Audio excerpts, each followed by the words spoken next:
sobre autoridade espiritual, para mim, é sempre algo desafiador. Eu procuro estudar esse assunto, eu procuro conviver com esse assunto constantemente. E confesso a vocês que diversas vezes, quando eu estou estudando este assunto, eu tenho que parar, me ajoelhar e pedir perdão a Deus por algumas coisas. O fato é, queridos, que às vezes nós não levamos a sério a questão de autoridade. Às vezes nós, por estarmos desatentos, nós atravessamos posições e situações que não deveríamos fazer. Às vezes nós trazemos dificuldade às pessoas, ou até mesmo para nós, seja no trabalho, seja na igreja, quando nós não sabemos nos colocar de forma adequada com relação à autoridade. É um desafio, queridos. Lá em Piúma tem um sinal de trânsito. Lá tem uma rodoviária, vocês sabem, saindo da cidade. Esse sinal de trânsito, ele faz muito sentido no verão, porque tem muito carro, muito ônibus saindo da rodoviária. Mas no inverno quase não tem ônibus naquele negócio. E o sinal continua funcionando. Mas dá uma tentação para passar aquele sinal, com ele vermelho. Já sentiu isso, queridos? Que você pensa assim, esse negócio aí está ali, mas não tem problema não, vou passar.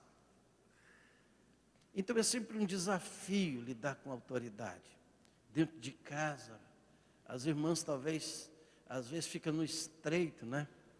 Principalmente que nós homens às vezes não sabemos lidar também com a autoridade que nos foi dada, não é verdade?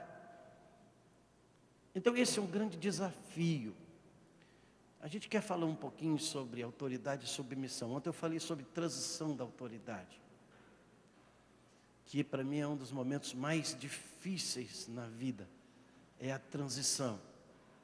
É o pai passar a filha para o marido e saber que agora o marido é o cabeça da filha, não é ele mais. Às vezes o pai passar a transição da empresa para o filho e largar e saber que ele agora é que preside, não é mais ele. É o pastor largar a igreja para aquele que sucede, saber que ele não é mais o pastor da igreja, é aquele que sucedeu. Enfim, são muitas as questões que envolvem este assunto. Eu queria que você abrisse a sua Bíblia no livro de Marcos, texto bastante conhecido, capítulo 10.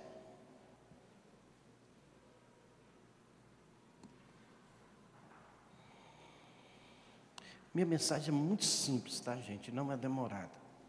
Então eu queria que vocês ficassem atentos. Eu sou muito prático, muito direto em tudo que eu faço e falo. Então fique atento aí. Se você ficar magoado, depois você pega o pastor Ronaldo e fala com ele que foi ele que me convidou.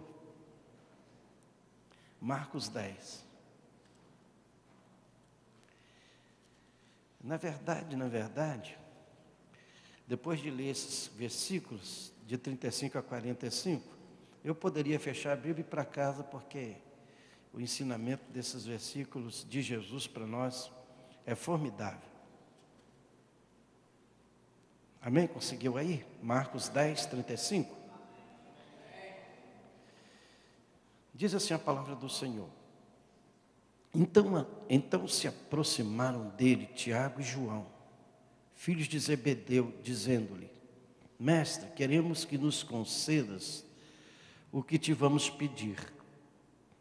E ele lhes perguntou: que quereis que vos faça? Responderam-lhe: permite-nos que na tua glória nos assentemos um à tua direita e outro à tua esquerda. Mas Jesus lhes disse: não sabeis o que pedis. Podeis vós beber o cálice que eu bebo, ou receber o batismo com que eu sou batizado? Disseram-lhe: podemos. Tornou-lhes Jesus: bebereis o cálice que eu bebo e recebereis o batismo com que eu sou batizado.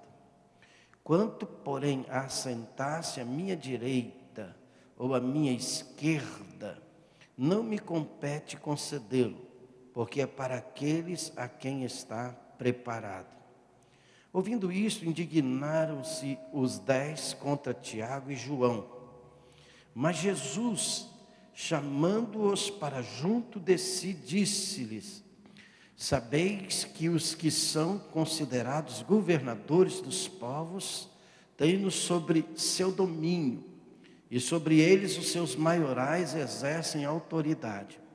Mas entre vós não é assim.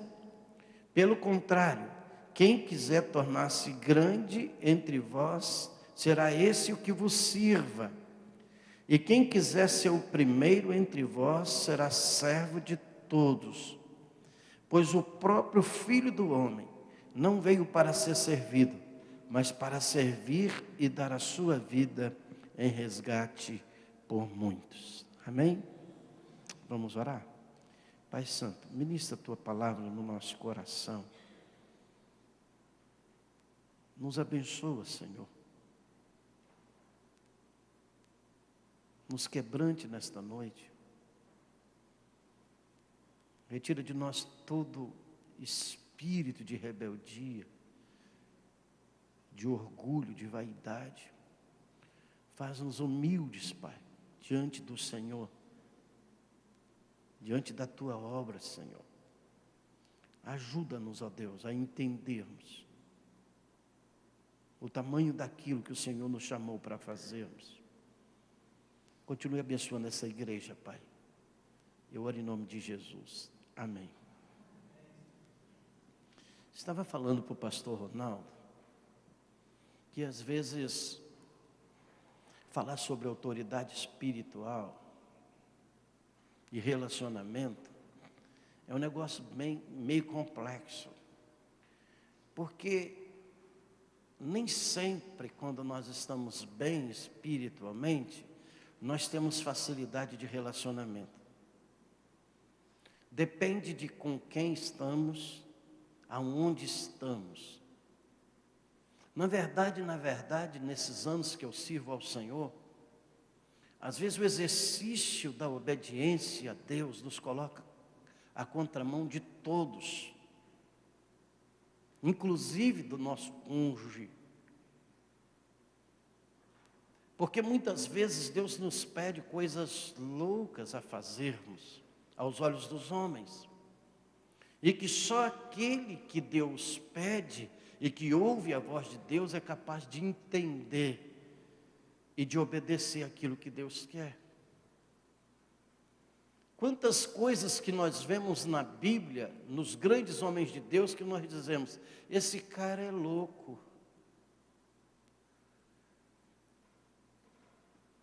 Então, às vezes, meus queridos, vivenciar a palavra de Deus, vivenciar as revelações, as orientações de Deus para o nosso coração, parece ser loucura, principalmente para o homem natural, que a Bíblia diz que o Evangelho é loucura para o homem natural, mas para nós é o poder de Deus. E a gente precisa aprender a conviver com essas coisas. O fato é, meus queridos, que quando nós pensamos em bons relacionamentos, nós pensamos em ser simpáticos a tudo e a todos. Jesus certa vez disse que ele veio e que ele traria às vezes divisão dentro da nossa própria casa. E quantas vezes é preciso correr o risco, sair da zona de conforto para ser obediente a Deus.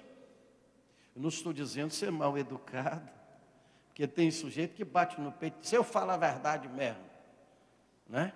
Mas é um mal educado danado, né? Não tem educação. Não é isso. Mas às vezes a gente precisa resistir, às vezes até contender, para que a vontade de Deus permaneça e ela viva. Eu me assusto hoje com o relativismo que nós estamos vivendo na sociedade e às vezes dentro da igreja. Mas às vezes tem exceções. Se você, não sei quantos aqui já foram lá na igreja de Piúma. Lá na igreja de Piúma eu tenho uma ovelhinha maravilhosa. Menino extraordinário. Mas ele tem alguns hábitos, né? Alguns costumes consigo, meio estranho. Ele gosta de pintar o cabelo de diversas cores. Ele pinta o cabelo de azul. Tem vezes que você chega lá e ele está com aquele cabelão azul. Ele pinta o cabelo de vermelho. Ele pinta o cabelo de rosa. E aquele menino,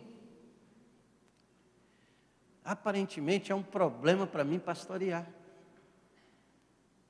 Mas eu pastorei, ué. Algumas pessoas, alguns até dos meus pastores auxiliares, pastor, você tem que dar um jeito em fulano, pastor, não tem jeito. E eu falei, eu vou orar e vou ver o que Deus manda. E Deus manda ficar quieto. Pastor, você tem... Eu vou orar e Deus manda, fica quieto, ama esse menino, cuida dele. Esse menino é filho de pastor, filho de um colega. Foi rejeitado pela própria igreja do pai que não suportou ele.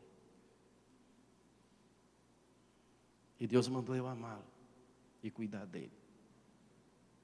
Vocês entendem uma coisa dessa? A igreja, meus queridos, não cresce porque eu sou bonzinho. A igreja não cresce porque eu sou simpático. A igreja cresce quando ela é submissa a Deus. Não importa o preço que se pague, se Deus manda amar, ame. E paga o preço. Vocês lembram de Oséias, que Deus mandou casar com uma prostituta? Foi Oséias? Me ajudem aí.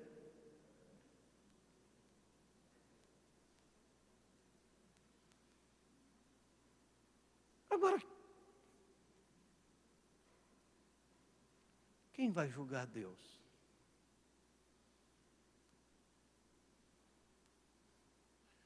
Às vezes, queridos, nós nos enganamos muito, nós precisamos conhecer melhor o nosso Deus. Nós precisamos nos envolver melhor com Ele. Porque os nossos padrões de santidade, às vezes, não tem nada a ver com aquilo que Deus determinou para nós.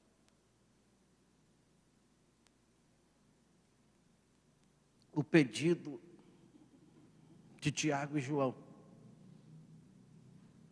era um pedido legítimo, né? Era legítimo, eles eram apóstolos, eram amigos de Jesus, fazia parte do grupo seleto de Jesus. Era um pedido legítimo, inclusive, a gente sabe que João era a pessoa mais querida, mais próxima de Jesus. Os próprios apóstolos reconheciam isso, porque quando no momento da ceia, João estava lá encostado no peito de Jesus, ó. João era uma espécie de filhão de Jesus, de irmãos mais jovens de Jesus. Tanto é que na morte ele disse para Maria, eis aí teu filho.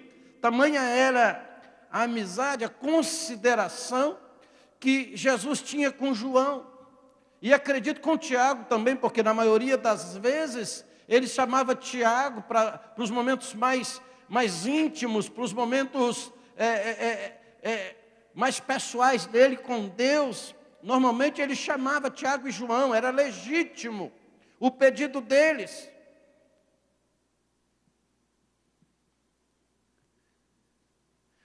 Muita coisa que nós queremos de Deus é legítimo. Muita coisa que nós intencionamos com Deus, ou que nós idealizamos, às vezes na igreja, é legítimo. Uma vez eu era líder de juventude, eu não era pastor ainda. Uma irmã da igreja chegou para mim e falou bem assim, Edson, eu estou muito chateado com você. Eu falei, é mesmo? Mas o que está vendo? Ela falou, você não me dá oportunidade na juventude. Eu falei, não te dou oportunidade? Não. Aí eu falei com ela, deixa eu te fazer uma pergunta. Quantos anos você é crente? Ah, eu sou crente desde que nasci, eu nasci na igreja. Eu falei, e quantos anos você acha que eu tenho que sou crente? Ela falou bem assim, ah, eu não sei. Eu falei, você não acha que era eu que deveria estar te pedindo a oportunidade? Eu falei, minha filha, não vem me pedir oportunidade, pede oportunidade a Deus, Ele é o Senhor da igreja.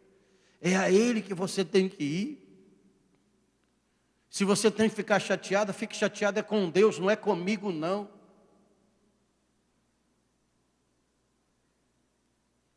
Foi uma palavra dura, não foi? Mas foi um santo remédio. Ela se emendou, a menina começou a ler, a estudar, a trabalhar. Sabe o que ela se tornou? Uma das maiores missionárias no Nordeste do Brasil. Tem certos pedidos que são legítimos, tem certas coisas que são legítimas. Mas Deus dá a quem Ele quer, Deus honra quem Ele quer, Deus humilha quem Ele quer. A igreja, o reino de Deus não pode ser conquistado com sabedoria humana. O reino de Deus não pode ser conquistado com astúcia humana ou com capacidade humana. O reino de Deus é conquistado, meus queridos, com humildade, com integridade, com dedicação.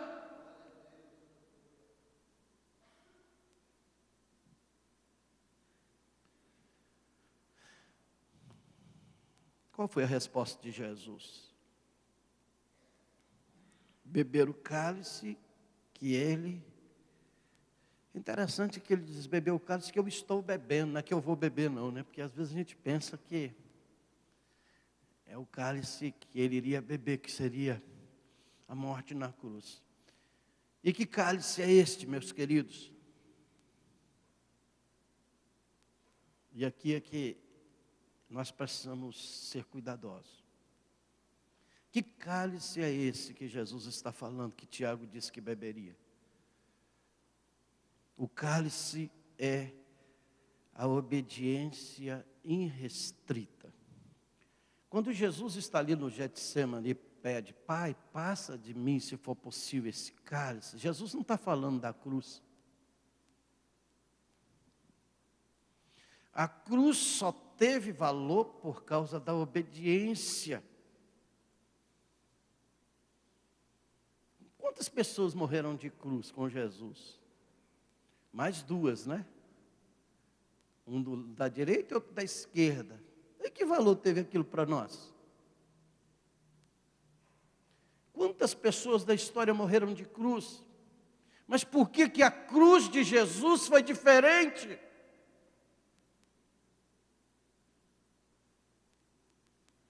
A palavra diz, meus queridos, que nós podemos dar o nosso corpo para ser queimado. Nós podemos dar tudo o que nós temos para o outro, mas se não tiver amor, nada adianta. O que estava fazendo Jesus suar gotas de sangue ali, não era a questão da cruz em si. Havia no coração de Jesus um desejo de fazer a vontade de Deus, e o problema não era a cruz, o problema é ele ter certeza que a cruz era a vontade de Deus para ele. Presta atenção no que eu vou dizer aqui. Às vezes nós temos uma tendência de achar que aquilo que é bom é a vontade de Deus para nós, não é verdade? Não há uma tendência? Se, por exemplo, se o pastor Ronaldo chegar aqui e falar, olha gente, agora depois do culto, nós vamos ter que botar esses bancos todos lá embaixo, né? E depois deixar eles meia hora lá e depois trazemos os bancos cá para cima. Vocês acham que isso é a vontade de Deus? Talvez a maioria vai dizer, o pastor está doido. Por que nós vamos levar esses bancos lá para baixo, depois vamos trazer cá para cima? É porque é pesado, é porque é difícil, gente. A vontade de Deus, às vezes, para nós parece loucura, porque vai requerer de nós algum sacrifício. Mas com Jesus foi o contrário. Ele não estava preocupado com a cruz. Havia no coração dele um desejo de que a cruz se integrasse de forma plena à vontade de Deus para ele. Uma vez eu me lembro que nós estávamos numa campanha na igreja, e me passou pelo coração doar meu carro para a igreja. Eu tinha um carrinho, e eu falei, eu vou doar meu carro para a igreja, para ajudar a igreja na campanha, que eu não tenho recurso, eu vou doar meu carro. Fui falar com Deus, sabe o que Deus disse? Não. Não.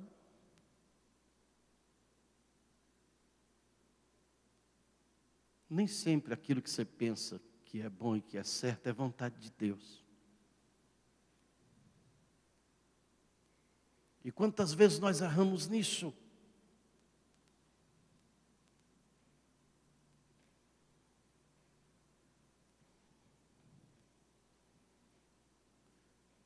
E Jesus disse também que eles deveriam ser batizados com o batismo que ele estava sendo batizado.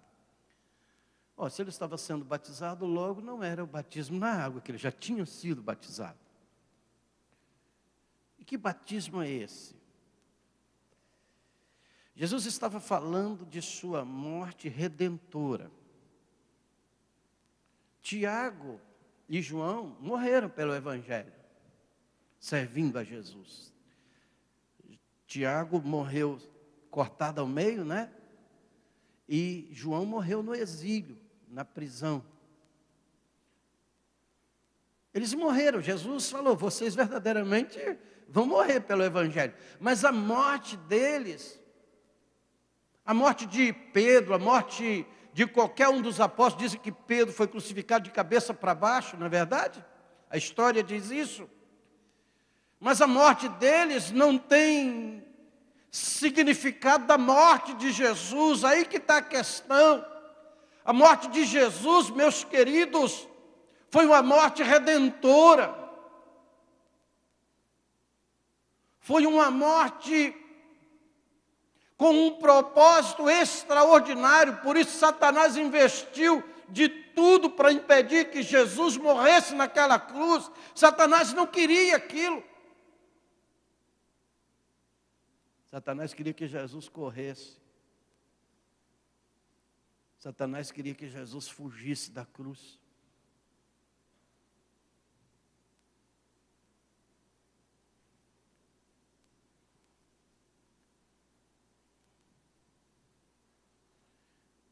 E o pedido dos dois causaram indignação nos outros 10, que é normal, não é verdade?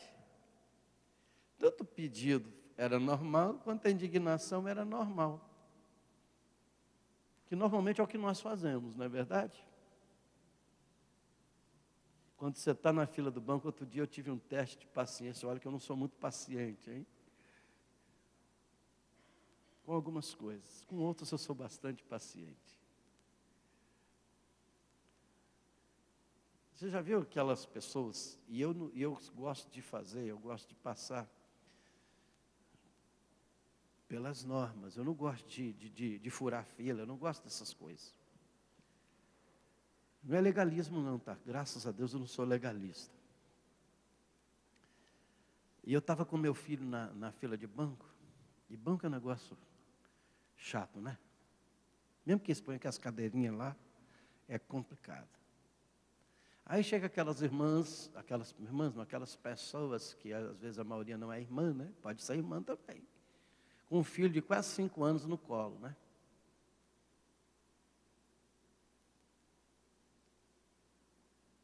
Já passou por isso? Hã?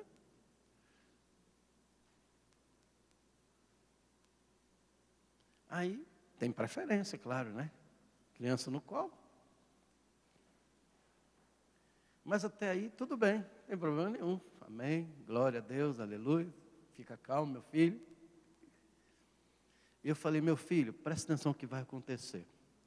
Parece que Deus estava me revelando o negócio. Eu falei, ainda não foi o suficiente. Daqui a pouco o marido dela chega. Sabe o que aconteceu? Na hora da vez dela chegou o marido, ficou os 3 lá no caixa. Teste de paciência, né? A gente fica indignado, não é verdade? Quando as pessoas agem de forma incorreta, injusta e nos prejudica. Os apóstolos ficaram indignados aqui com João e Tiago, os 10 demais. Mas vocês sabiam que de repente eles também tinham a mesma tentação que esses 2 aí? Talvez a indignação deles fosse essa. Porque eles também queriam uma posição. Porque se eles não quisessem essa posição, não era para eles ficarem indignados.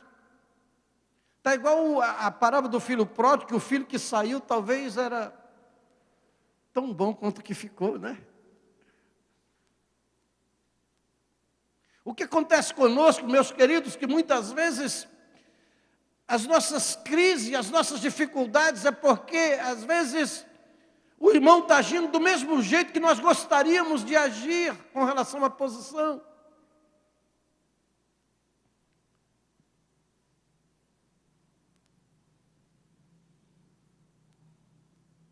Interessante que eu achei maravilhoso nesse texto a calma de Jesus para lidar com a situação. Jesus, momento algum, se mostrou nervoso com Tiago e João. Ah, vocês são... Você é bobo, cara. Está vendo que não dá? Que pedido é esse? Jesus se mostrou calmo, foi conversando com eles, foi orientando.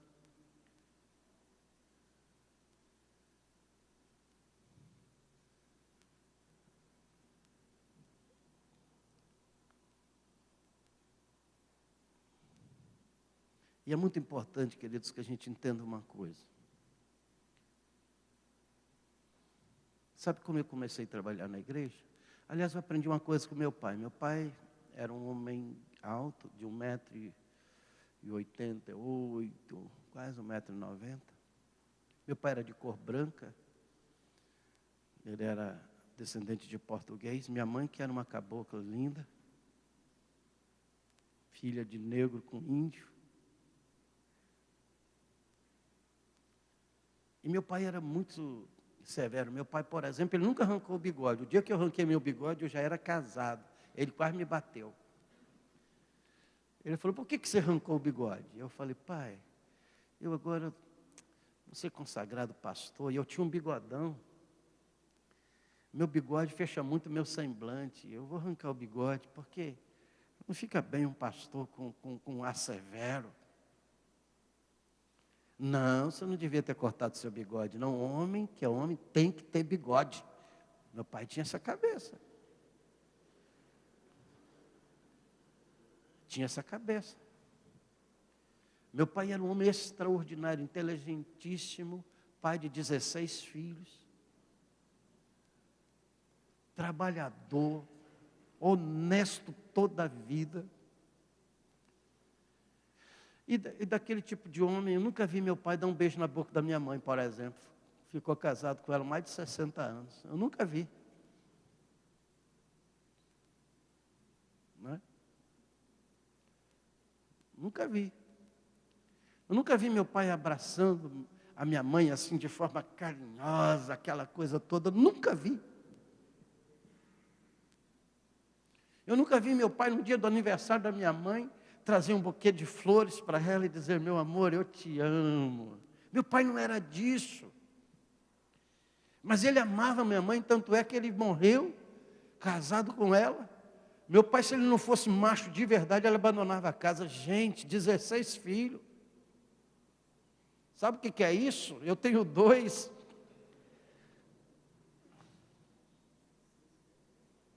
Você sabe o que é isso? Trabalhar dia e noite, ter que dormir, crianças fazendo barulho dentro de casa.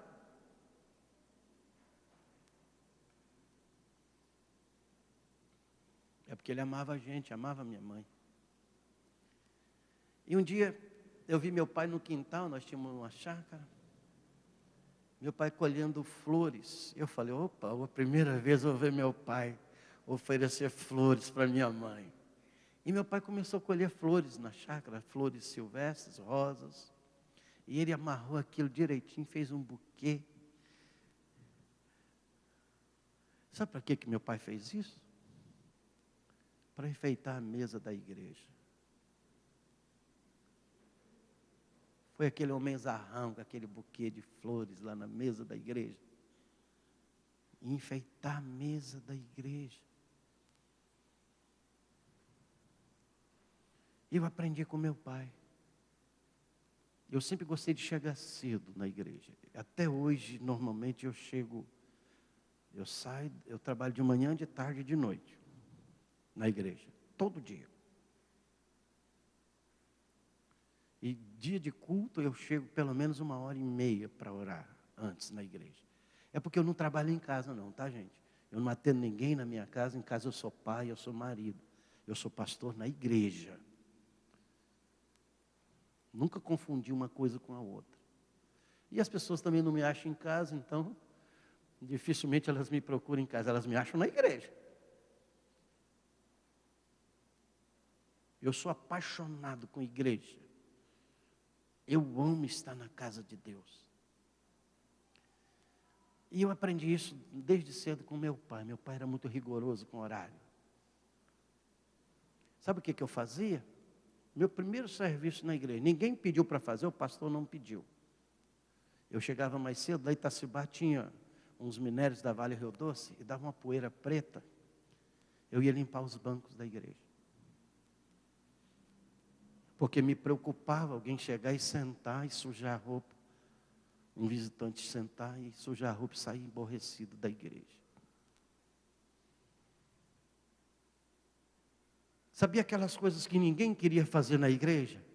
Não tem coisa assim? Que ninguém quer. Bater laje, por exemplo, de igreja. Naquela época não tinha dinheiro, a gente tinha que bater laje. Carregar massa nas costas. Era isso que eu me oferecia para fazer. Nunca fiquei sem trabalhar na igreja, nunca tive cargo.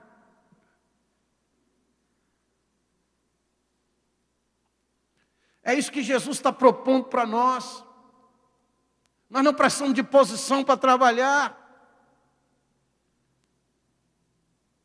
Se nós amamos a igreja, se nós amamos a casa de Deus, se nós amamos a Deus, nós temos que ser proativos.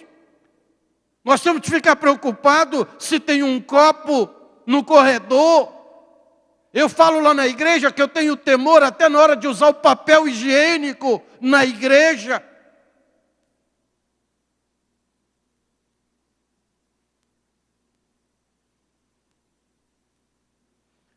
A gente precisa aprender a ir na igreja para servir e não para ser juiz de equipe de louvor, do sermão do pastor.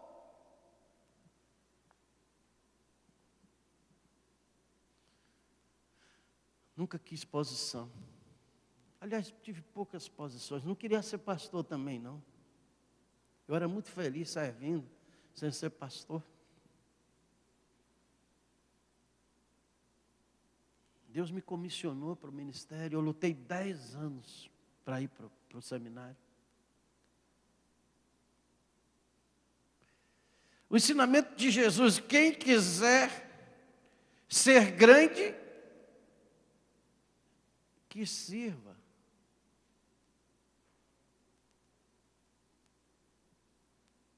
Que coisa maluca, né? Quem quiser ser grande, que sirva. Lá na igreja, nós temos, tem 2 anos que a gente não faz, mas nós temos um churrasco que a gente faz. Quando a igreja era pequena, era mais fácil. Mas o churrasco acabou que a igreja cresceu, um boi só já não dava. Então a gente tinha que assar mais ou menos uns 450, 500 quilos de carne para a igreja comer o churrasco, no aniversário dela. E não tem jeito, né? Sempre dá uma fila, né? Porque tanto de gente, 1.200 pessoas para comer o churrasco. E a gente fazia para comer à vontade, podia comer o dia todo. Não tinha miséria, não. E a igreja acostumou com um negócio que Deus me revelou. Eu saía correndo, terminava o culto, a gente ia para um clube que tem lá, fazer o churrasco, aí tem campo de futebol, piscina, o pessoal ia brincar, e a gente passava o dia assim. E virou uma prática, eu fiz a primeira vez, se eu não fizesse, eles, né?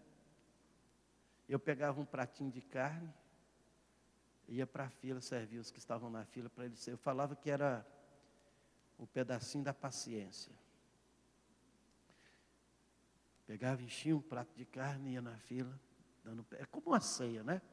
Ia dando um pedacinho de carne a cada um. Aquilo eles comiam com alegria. Sabe por quê? Porque o pastor estava servindo eles. Eu sempre almocei por último.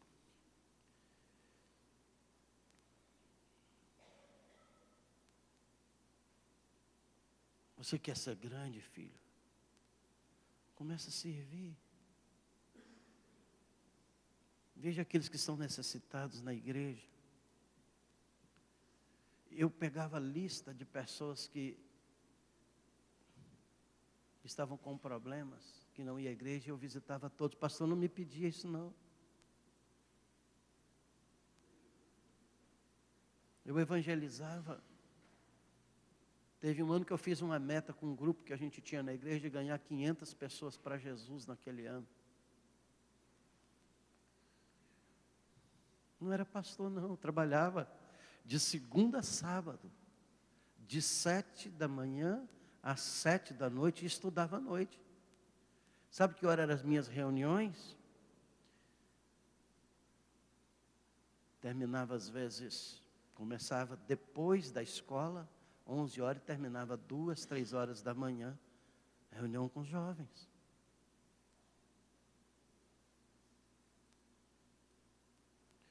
Toda sexta-feira nós tínhamos vigília, porque o pastor não deixava fazer no sábado, para não atrapalhar a escola bíblica dominical. E a juventude cresceu muito, então a juventude tinha uma força muito grande dentro da igreja.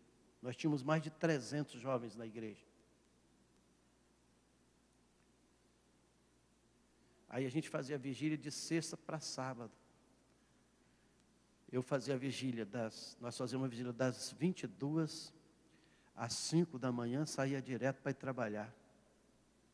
Direto da igreja para ir trabalhar.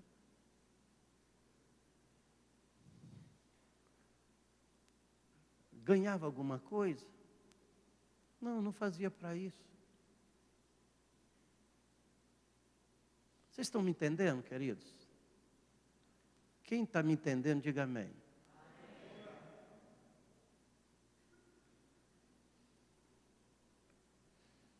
Jesus disse que quem quiser ser primeiro, seja servo. Eu botei um negócio aqui, entre parênteses. O menor. Seja o menor. Seja o último.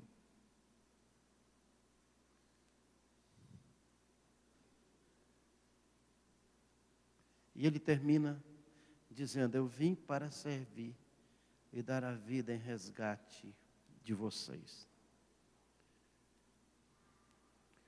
Igreja de Aquidabã, queridos irmãos e amigos,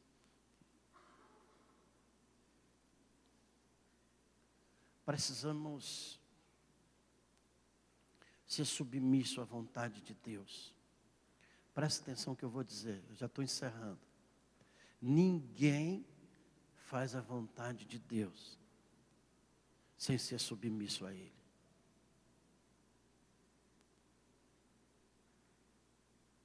Tem que ser submisso a Ele. Aí você fala bem assim, mas pastor, tem gente que fala isso, né? eu amo Jesus, eu amo Deus, mas não amo o pastor. É fácil amar Deus lá no céu, né? Difícil amar o pastor aqui na terra. Eu amo a igreja, mas não amo os irmãos. É preciso submissão a Deus, é preciso quebrantar o nosso coração. Eu tenho 18 anos que sou pastor ali em Piúma. Já passamos por alguns processos complexos. Mas para que a autoridade seja estabelecida, reconhecida, é preciso obediente. Há pouco tempo um irmão entrou no meu gabinete e disse assim: pastor, eu amo o Senhor e respeito o Senhor, mas eu não concordo do jeito que o senhor está fazendo esse negócio. Eu falei com ele, ouvi ele bem, depois eu falei: sabe de uma coisa? Você disse aqui, a primeira coisa que você falou, que você me ama e me respeita. Não falou? Falei. Então agora o seu amor e o seu respeito está sendo provado. É fácil amar e respeitar, meu irmão, quando a gente concorda com tudo. O amor e o respeito é provado quando o líder faz alguma coisa que a gente não concorda, mas obedece. Porque morrer pelos amigos, Jesus disse que até o ímpio faz. Dizer que ama e respeito quando o pastor não usa o cajado, quando ele não usa a vara, é muito fácil. Difícil é amar e respeitar quando o pastor diz: vai ser por aqui e está acabado. É difícil. Tem uns irmãos abençoados lá na igreja, né? Eles passam um estreito comigo às vezes. Eu os amo, eu os beijo. Né? São meus amigos, são só ovelhas, são amigos, irmãos verdadeiros. Mas tem hora que Deus me faz prová-los e eles ficam no estreito, porque eu sei. Já viu aquele irmão que gosta de sentar no mesmo banco? Já viu isso? Aqui tem isso? Tem? Eu pensei que era só lá em Piúma, que eu chego e falo: irmão fulano, você não vai sentar aí hoje não, você vai sentar aqui, tá? Vocês já pensaram nisso, querido? O irmão, ele fica vermelho, ele fica roxo, mas ele vem e senta. Depois eu vou lá, abraço, beijo e falo: obrigado pela sua obediência, tá?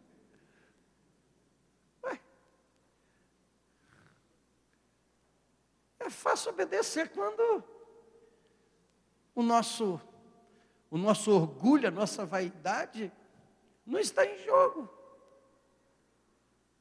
Às vezes eu brinco com a minha mulher, né? Minha mulher é uma bênção, minha mulher é uma ajudadora.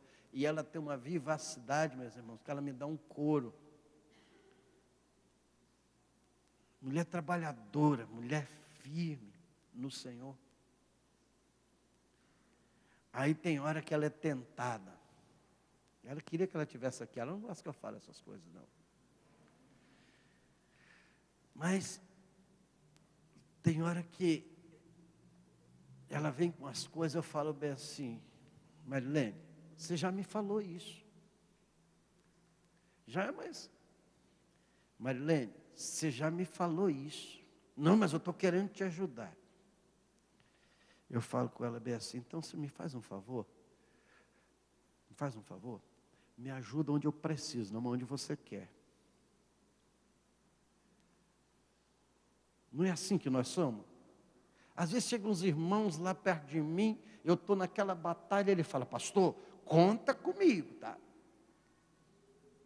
Conta comigo, pastor. Se eu precisar, só conta comigo. Mas aonde ele quer. Se eu falar bem assim: então tá, amanhã, 3 horas da manhã, eu quero você aqui na porta da igreja. Nós vamos começar a entrar de casa em casa evangelizar. Ele vai dizer, pastor, mas 3 horas da manhã, eu tenho que fazer isso, eu tenho que fazer aquilo. Mas conta comigo, pastor. Aqui tem isso também? Tem, Ronaldo? Tem não, né? Aqui não. Ora, gente, você quer ajudar onde o pastor precisa ou onde você quer ajudar? Então isso não é ajuda. Isso não é ajuda. Ajuda é quando o outro está lá pegando um peso, empurrando um carro no meio da rua. Já viu isso? O irmãozinho está lá empurrando um carro morro acima.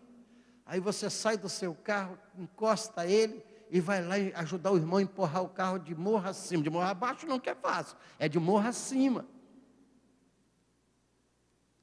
Mas quantos param, queridos? Você para? Hã?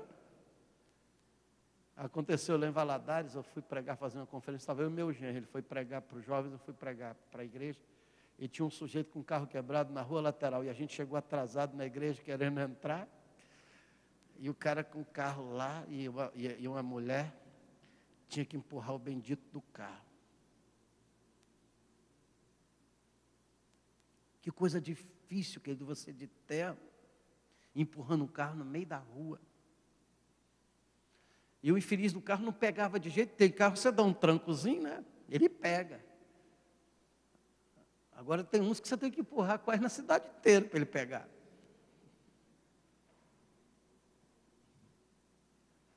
É servir, queridos. É servir.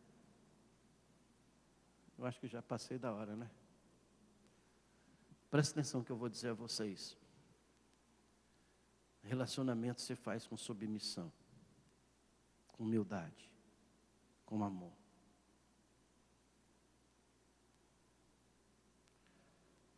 Nós precisamos aprender com Jesus a construir uma igreja que ama de verdade, que paga o preço, onde um serve o outro, onde um se preocupa com o outro, onde todos, ninguém passa necessidade de nada, porque todos servem um ao outro. Tem uma história, agora eu vou encerrar com essa historinha, é uma ilustração. Gostaria muito que isso acontecesse na minha casa. É brincadeira, nós somos uma família muito feliz. Eu morro de saudade do meu filho. Meu filho chega hoje em casa, eu fico contando as horas para poder dar um abraço nele. Ele fica em Vitória essa semana. Diz que um certo trabalhador, pastor Ronaldo, vindo do serviço, um homem pobre, simples, ele passou na frente de um verdurão e viu umas maçãs lindas. E ele mesmo apertado, com pouco dinheiro, ele falou bem assim, minha esposa gosta tanto de maçã, e essas maçãs estão tão lindas, eu vou comprar uma maçã e vou levar para minha esposa. E tirou umas moedas do bolso, foi lá e comprou aquela maçã. Escolheu uma bem bonita, né? Botou dentro da sacola dele e foi. Chegou em casa, ele falou assim, meu amor, eu passei em frente a um verdurão e eu vi umas maçãs tão lindas e eu sei que você ama maçã. E eu comprei uma maçã para você, toma, de presente para você, essa maçã. A mulher olhou e a maçã realmente era uma maçã linda, apetitosa. E a mãe olhando aquela maçã falou bem assim, puxa vida, meu filho é tão bom, meu filho mais velho. Eu amo tanto ele, e ele ama tanta maçã, ele gosta muito de comer maçã. Eu vou dar essa maçã para ele. Chamou o filho, meu filho, papai viu essa maçã e ele sabe que eu gosto. E ele achou ela tão linda, e ele me deu de presente, mas eu sei que você gosta muito de maçã. Então mamãe está te dando essa maçã de presente. O filho pegou, ficou feliz, a maçã linda, parecia ser muito apetitosa. Mas ele se lembrou da irmãzinha dele. Falou assim, a minha irmãzinha gosta tanto de maçã. Puxa vida, essa maçã está muito bonita, eu também gosto muito de maçã, mas ela é tão boa, irmã, eu amo tanto ela que eu vou dar essa maçã de presente para minha irmãzinha. Chamou a irmãzinha, fulana, vem cá, ó. Mamãe me deu essa maçã de presente, você sabe que eu gosto muito de maçã, mas eu sei que você também gosta muito, eu amo tanto você, toma essa maçã de presente para você. A irmãzinha pegou a maçã, achou linda, deu vontade de comer a maçã na hora.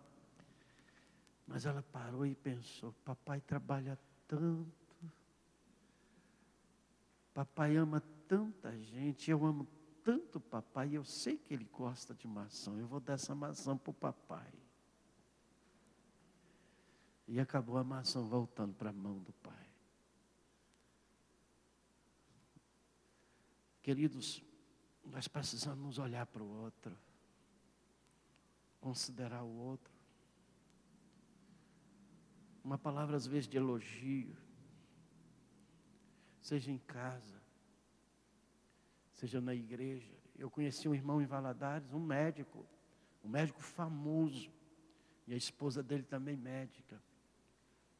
Ele disse para nós lá, eu só estou nessa igreja, eu fui em várias, porque a única igreja que eu cheguei e recebi um abraço foi essa. Não era um qualquer não, gente. Não era uma pessoa com problema de estima, não. É porque o amor contagia. O amor transforma, o amor liberta. E quando a igreja vive isso, a gente fica morrendo de vontade de vir para a igreja, né? De estar junto. De presentear. De doar, de dar. Que Deus abençoe vocês. Parabéns por esses 78 anos. Eu tenho ouvido boas coisas. E presta atenção que eu vou dizer para vocês. Essa igreja é muito importante para Cachoeiro. Essa igreja é muito importante. Eu quero profetizar algo na vida de vocês. Que o amor de Deus vai ser abundante no coração de vocês. E que não vai demorar muito. O aniversário dessa igreja não vai caber as pessoas que estarão aqui dentro. Deus abençoe a vida de vocês. Muito obrigado.